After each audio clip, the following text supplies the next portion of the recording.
Scores of people have been left homeless after a shack fire in Kameeldrift last night occurred.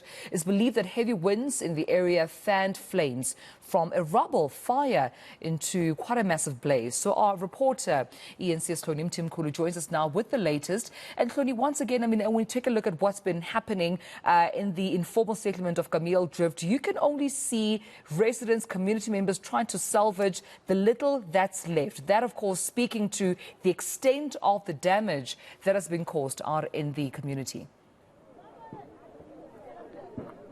Yeah, that's right, Dumelo. For so many of them at the moment, we're getting accounts that's approaching 80 homes or households that were affected by this fire from last night. And we've been talking to some of them, and they obviously just have not been able to salvage anything. And, you know, there's just a sort of of it all, just the sort of the heaviness of it all that this has happened.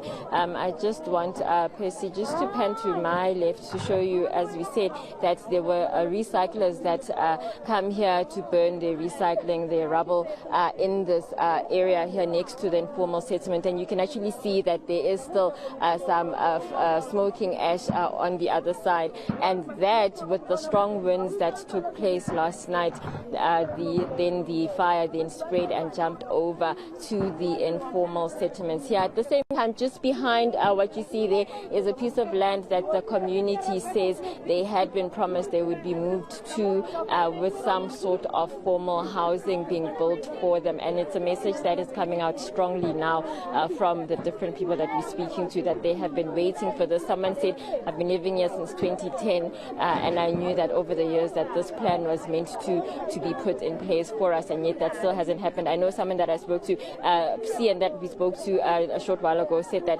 at some point they are going to then forcibly move themselves into this area here because they're tired of waiting for these promises. And of course, this fire, had they been in formal housing, could have been avoided. I am also going to bring in community members that have been affected. Dumelo, me Jane le nka re jotsa hore dintho tse lahletsweng ke tsona ke tse feng mo ntlong ya lona.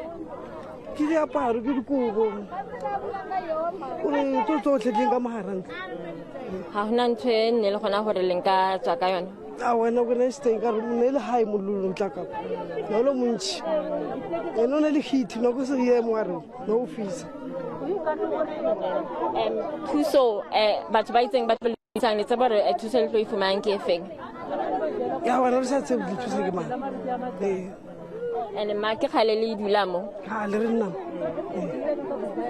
malapane lona, were you able to save anything? Just how quickly did it happen for you?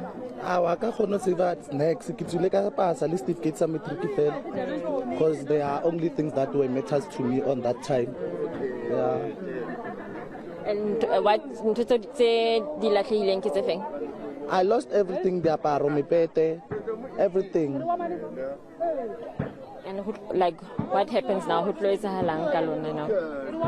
No, because we were supposed to move. We were detaining this side, but then I think you will progress. So now I don't know what's going to happen because the councillor hasn't arrived. Yes. Just tell me about that councillor. Like, it was 87 anymore, I believe. And unhappy. The councillor is so fit. He should have been the first one who actually came. The councillor is someone who is ignoring. He doesn't care about this place because he's a white person. We feel like he discriminates us and he has racism because it's been happening, things they happen here, but he doesn't show himself, he doesn't care. Yes. And do you feel that this could have been avoided if maybe Niludula Kamole or Niludula somewhere else? Yes, because more better by LED but who to be clean, who's not the chilla, who's actually way the dumping. Moya won't cap uno below moya, then who has a little more locos molo, oh, to me like Alabacala, who to do the chilla, then Balikau the Fukotaka the fish.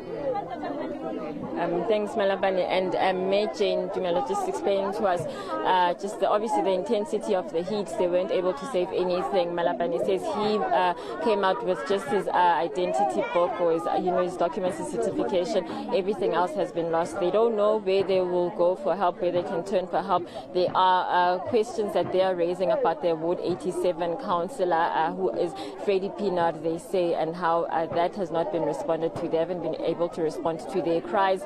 Also, we heard that when they called emergency services or the fire department to respond, they had to call other community members before they were responded to. Their own cries to the fire department weren't responded to, and by the time the fire department arrived here, the fire had spread too extensively to the point that 80 shacks, 18 informal structures have burnt.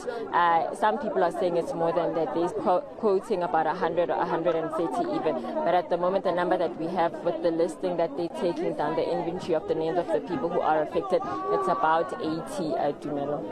Yeah, there's a lot of people there being affected, and quite concerning that the councillor hasn't yet made his way to address the community, especially about what happens next. Where to from here? Because, Hloni, you had mentioned that informal settlement, Kameeldrift, had been in existence for approximately 20 years. So a lot of, families have been established, their livelihoods. The question now is what happens to, the properties that belong to the community members, but also human settlements. Where will they be moved now? Will there be alternative living and accommodation arranged for them?